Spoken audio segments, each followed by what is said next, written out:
I bumped the mic. What's up, gamers? When I was around 15 years old, for reasons I still don't quite understand, I started watching Seinfeld. I think I started watching the show more as a joke than anything. See, I grew up in probably the most irony-poisoned era of the internet. It was the age of deep-fried memes, the B emoji, the B movie, and for some reason watching a 20-year-old sitcom was the funniest thing I could imagine. I guess I just viewed Seinfeld as some unfunny relic of old network TV, the best they could do before Seth MacFarlane came in and single-handedly saved the industry. But after watching a few episodes in a semi-ironic, oh, isn't this kooky, isn't this funny sort of way, something strange happened. I kept watching. I watched an entire season, then another, then another. I found out that beyond the irony, I genuinely enjoyed the show. The writing was funny, the characters were endearing, and somehow the minutia of the lives of several 30-somethings in 90s New York City spoke to something deep inside of me, a 15-year-old living in modern-day Indiana. Before I knew it, I'd gone through all 180 episodes of the series, and enjoyed just about every minute of it. Then I did it again, and again, and again. Now, over 10 years later, I've seen every single episode of the show well over 100 times, and that is a very conservative estimate. I can find a Seinfeld quote for just about any occasion. Yes, even the one you're thinking of, you sick freak. I'm busting, Jerry, I'm busting! I can look at a screenshot of any given episode and work through my neural connections to find the episode that it's from. I'm like the Kwisatz Haderach of Seinfeld. Where all my dooners at? Where all my dune heads at? Hey, where my dooners at? Hey.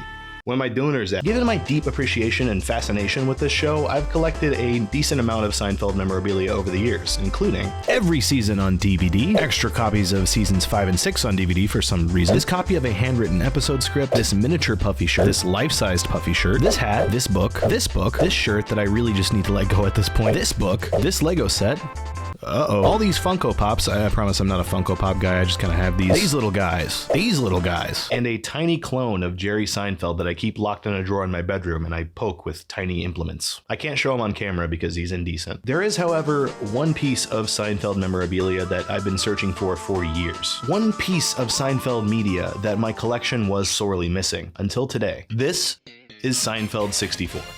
Seinfeld ended at the height of its popularity in May of 1998. Despite increasing rating success over the show's 9-year run, and the main cast being offered ludicrous amounts of that late 90s money to keep the show running into a 10th season, Jerry Seinfeld ultimately decided to go out on top, with a special 2-part series finale bringing the legendary sitcom to a close.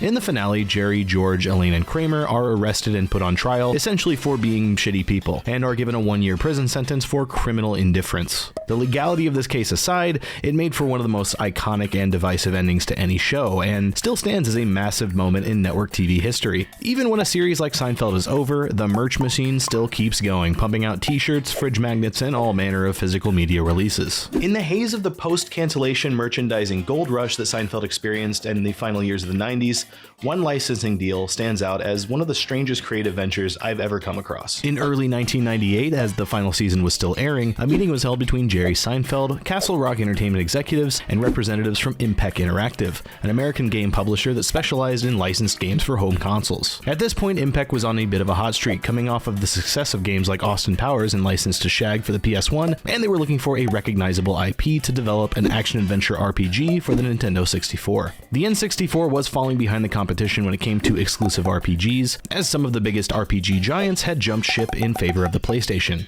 Impact was looking to fill that niche with a franchise that people were familiar with, and were likely influenced by the highly successful Friends RPG that released in 1997 for the PlayStation. The meeting went well by all accounts. Despite Jerry's refusal to continue the series beyond the 9th season, he seemed interested in the idea of continuing the show's story in a burgeoning new medium. So a deal was struck, and the game, simply titled Seinfeld, was put into production that spring. The game was released on July 9th, 1999, over a full year after Seinfeld ended. That's unfortunately where our story takes a turn for the worse. Seinfeld, or as fans call it, Seinfeld 64, went over budget and underperformed despite decent reviews. This, paired with the financial failures of several other Impact Interactive productions released in the meantime, led to Impact's untimely bankruptcy and subsequent demise in September 1999. It's for this very reason that Seinfeld 64 is such a rare collector's item to this day. The game's publisher went defunct a mere 2 months into the game's life on store shelves, meaning that this game's original pressing is all we have, and copies of the original N64 game go for ridiculous prices online. I doubt Nintendo is about to put this game on Nintendo Switch Online anytime soon, and I would never, ever emulate a video game. So Seinfeld 64 remained my white whale, just festering in the back of my mind for years. Every thrift store I check out, every garage sale I'd pop into, I'd hope that somehow, some way, this game would just pop up. And then, after years of searching, it finally did. As soon as I found this game, I rushed home and I knew I just had to make a video about it because, surprisingly enough, not a lot of people online are talking about this game. Either way, I'm super excited to play this game, so without further ado, let's take a look at Seinfeld 64. The game opens up pretty much right where the series left off, with Jerry, George, Elaine, and Kramer being escorted to their holding cell after their trial in the series finale. After a few familiar lines from Jerry, we get a time skip, bringing us a year into the future, right back in New York City, with the gang having served their time in prison. That's right, Seinfeld 64 is a direct sequel to Seinfeld, picking up roughly a year after the series ended. This game is effectively an interactive 10th season of the show, which is kinda crazy. In fact, this game is made up of several episodes, which are structured like actual episodes of the show, bouncing between different plots and playable characters. From what I can tell, the game has 4 playable characters. You got Jerry, George, Elaine, and Kramer, and they each have their own gameplay sections in each episode. It is absolutely bonkers that Seinfeld had a direct sequel, and it just happens to be an action-adventure RPG for the Nintendo 64. After arriving back in New York, the gang make their way to their local haunt, Monk's Cafe, decompressing after a year of incarceration. Yeah, I should also note that this game has a laugh track. After basically every single joke, you get a bit of canned laughter from the digital studio audience. This might not be everyone's cup of tea, and I can imagine this would get pretty grating after a while, but I think it's pretty charming. I should also note that this game does not have voice acting, instead relying on dialogue boxes to convey the character writing. I don't know if this was due to hardware limitations or if they just couldn't get the original cast to agree to return. Either way, it is a bit of a bummer, as part of the comedy of Seinfeld relied on its hilarious comedic performances. Again, a bit of a bummer, but this also leads to some uncanny and borderline haunting moments, so that kind of makes up for it. Following this short introduction at Monk's, we get our first playable section of the game, where we're put in the shoes of Jerry Seinfeld. You know, the comedian who dated a 17-year-old when he was almost 40. Anyway, we're given control of Jerry, and we get the mission objective: go home. Straight and to the point, I like it. As Jerry, we can walk around Monk's and interact with the cafe's patrons, who have some interesting things to say. He said it! He said the line! These pretzels are making me thirsty. I gotta say, I love the atmosphere they were able to achieve here. Whoever was in charge of environment modeling in this game definitely got the vibes spot on. There's not too much to do here, but it's still cool nonetheless. Anyway, I guess it's time to head out and head home. Stepping out of Monk's takes us to Broadway and West 112th, which happens to be where Tom's Restaurant, the diner that served as the exterior of Monk's in the original show, is located. That's pretty neat. This area is sort of limited. It's not the open world New York of, say, Spider-Man 2 or anything, but it's a cool little city block that we can walk around in. In order to actually get to Jerry's apartment, though, it looks like we can hail this taxi conveniently parked in front of Monk's.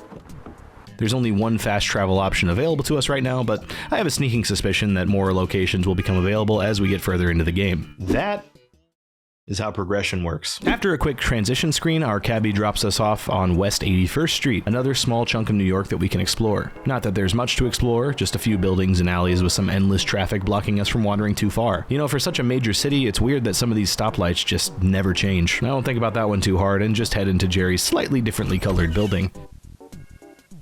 Here we can walk through the lobby to the elevator, which takes us conveniently to the 5th floor, where we can make our way to apartment 5A. If you're not familiar with the show, it might take a little while to try every door until you find the right one, but I know exactly where I'm going.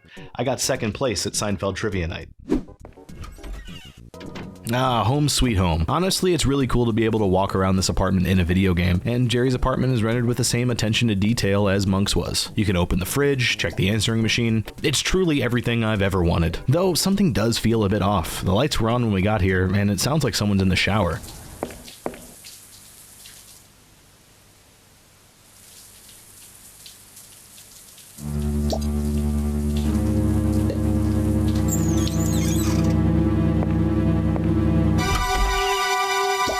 As it turns out, Jerry's apartment has been squatted, and by who else than Newman, Jerry's arch nemesis. Looks like Newman's been keeping Jerry's place warm while he was in the pokey, which doesn't really sit right with him.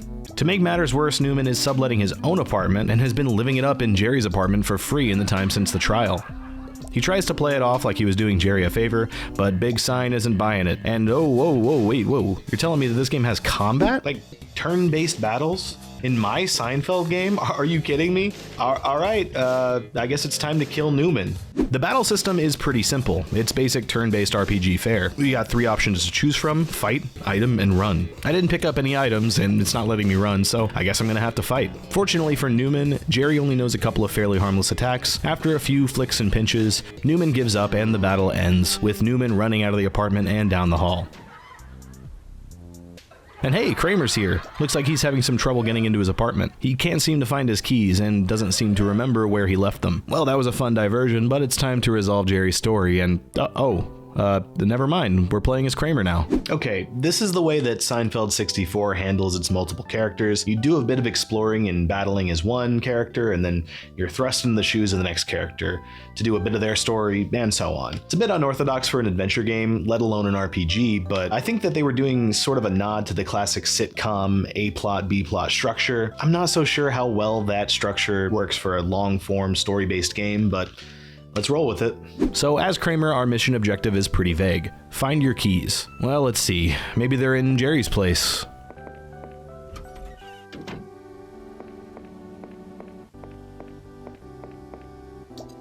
Nope. Nope, not here. Not here either. Huh. I guess we could try Newman. He and Kramer are pretty close. Walking down the hall to the east wing, we can see that Newman is stuck outside of his own apartment, still wrapped in Jerry's towel.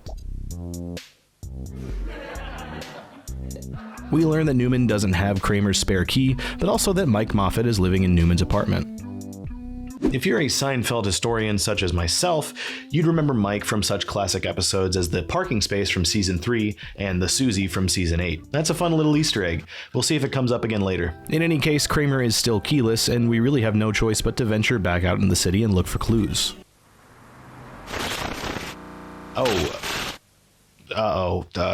Shoot.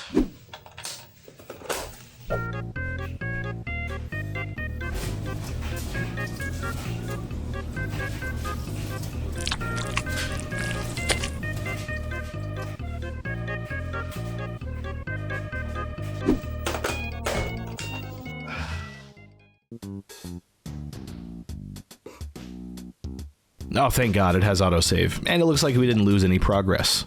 Huh, it actually looks like the game skipped ahead a little bit.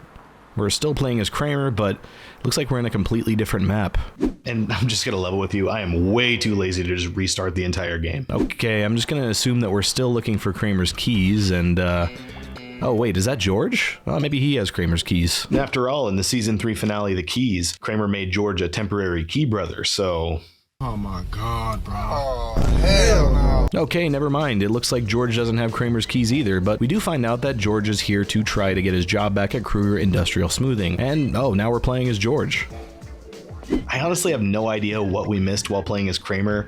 I really don't know how much of his segment we missed after the game crashed, but alas. We have a new mission objective to get George's job back. Should be easy enough. All we gotta do is take the elevator upstairs and... Huh, this floor is completely empty. Is this even the right building? While talking to this cleaning lady, George finds out that Kruger went out of business after he went to prison, which is surprisingly believable. Okay, so what do I do now? I'm serious, the game just leaves you to figure out what to do next. I mean, there's not necessarily anything wrong with giving the player the tools to figure out your game for themselves, but I got nothing. Well, as my great-great-great-great-grandma used to say, when all else fails, dick around until you figure out what you're supposed to do in the Seinfeld game for Nintendo 64. After some trial and error, I figured out that I needed to go back downstairs, go back outside, and take the taxi to Jerry's apartment. Of course, it's so obvious now. All I had to do was take the elevator downstairs, go outside, take the taxi to Jerry's apartment. It's a strategy as old as time. I mean, as he often did on the show, George consults Jerry about his job situation, just like in the classic Season 2 episode, The Revenge. Am I right, people? I almost passed out. Jerry fills George in on his own problem. Newman and Jerry are practically roommates, and Mike needs to find a more affordable apartment so Newman can move back into his old place. So Jerry can finally have his apartment all to himself again. It's enough to make your head spin, but at this point, we're really just concerned with figuring out a job for George. Jerry does mention that Mike has been working as a forklift operator at a warehouse by the docks, and with that lead, the game leaves George's future in our hands once again. At least now we have a decent idea of what to do next, and we're off to the East Wing. Lucky for George, Mike's home, and despite their past, he says he'll put a good word in with his foreman, and with that, the game fades to black and sends us to J. Peterman headquarters, which means we're switching over to Elaine, who is currently having a one-on-one meeting with the man himself. Peterman is concerned with Elaine's status as an ex-con, but allows her to come back to work on the condition that she maintains good behavior. Elaine's not thrilled with this treatment, to say the least, and it's clear that her year in the can gave her something of a reputation. After this cutscene, we're given our next mission objective. It feels to me like the writers of this game just couldn't figure out anything to do with Elaine here, so they gave us some busy work. We have to collect pages for the catalog from Elaine's coworkers. To be fair to the developers, this does give us more of an idea of how the other Peterman employees view Elaine after her stint in prison. Some of the NPCs are scared, some are disrespectful, and once we collect the last page, it turns out that we need to collect one more page from Marge. I don't think this is a character from the original series. At least I don't remember a Marge. Maybe it's Marge Simpson. Ooh, it could be Marge Simpson. Do you think it's Marge Simpson? After a few minutes of searching every last corner of this goddamn floor, I found Marge, and no, unfortunately, she's not Marge Simpson. Marge is actually a very tall and very built lady who has a slightly different attitude about Elaine post-prison. She insists that if Elaine wants her page, she's gonna have to pry it from her cold, dead hands. And we've got another battle. You know, for an RPG, there are precious few battles so far. I do wonder if that'll ramp up as we go along. Regardless, this fight is pretty unique. If we retaliate in any way, J. Peterman shows up and fires Elaine on the spot, leading to a game over. So the only viable strategy for this fight is to try and run away, and even then you're forced to retry the fight. With Marge still standing and no recourse we can take as the player, we're kind of stuck between a rock and a hard, woman. No matter how many times you approach Marge for her page, it always leads to an unbeatable fight. Maybe I just need to let Marge hit me enough times to... Damn it, the game crashed again? Looks like we're gonna need to bring out the big guns.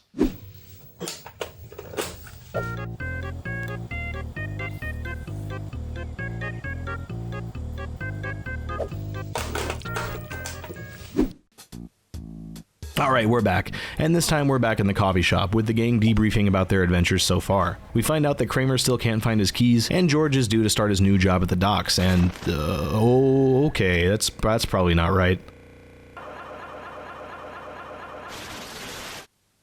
I'm really sorry, guys, this cartridge. Oh, okay, where are we? I guess we're George now, in the warehouse. Okay, not sure how we got here or how much of the game we've missed, but honestly, I think we'd be lucky if we could get to the end of the first episode, so again, I'm just gonna roll with it. And after this cutscene, we start our forklift training. We're given a series of obstacles to avoid and rings to collect before time runs out. It's not too crazy, but the controls in this bad boy make for a challenging diversion from what the game has been thus far, and I can definitely appreciate a little bit of forklift operation from time to time. After successfully completing the forklift certification, well, I'll just let this cutscene play.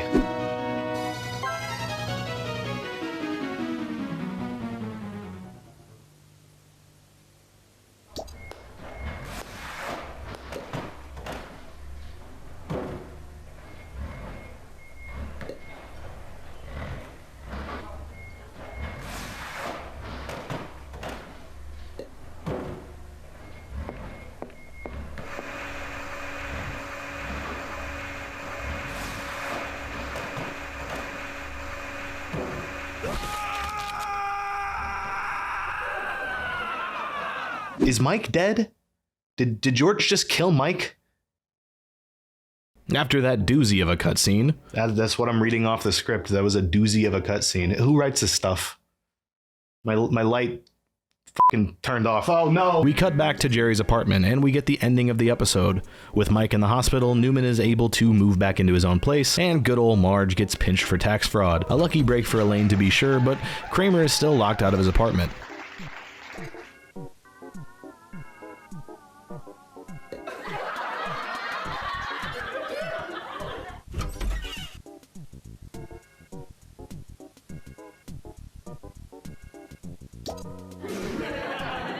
Or not. All's well that ends well, I suppose. I do wish I was able to play through the whole episode without interruptions, though. Even so, I'd say that was an entertaining enough introduction. From what I've read online, this game supposedly has 16 episodes, and given the length of the first, I think we're in for a girthy experience. A real flopper of a game, if you will. So, without further ado, let's get into the next episode, shall we? What? Where am I? What? Oh. Shall we?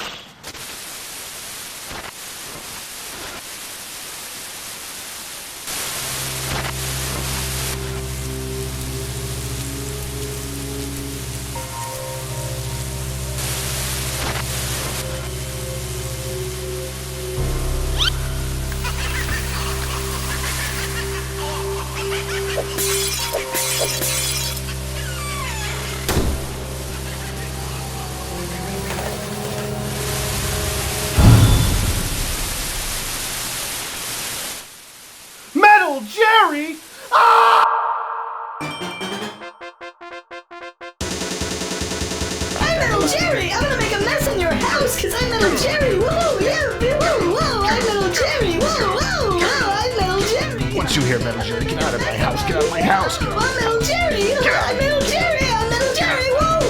Neener, I'm Metal Jerry! I'm gonna make a mess in this goddamn A gun. Metal Jerry, you're fired.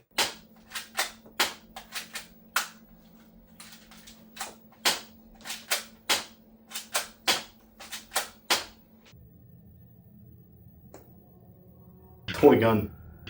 Classic toy gun bit. This is a toy gun. Fuck you! I'm Metal Jerry! I'm gonna make a mess around this place! I'm gonna make a mess in your house! Fuck you! I'm Metal Jerry! Whoa! I'm gonna make a goddamn mess! You know, even if it was a real gun, probably wouldn't have done much. He's made of metal, making him impervious to bullets. He's unstoppable. What have I wrought upon this world? Seinfeld 64 is a bona fide hidden gem of the N64 era, packed to the brim with an incredible story, rich graphics, and engaging gameplay. I give Seinfeld 64 5 Metal Jerrys out of 5. Tune in next time when we check out Austin Powers and License to Shag for the PlayStation 1. Until next time,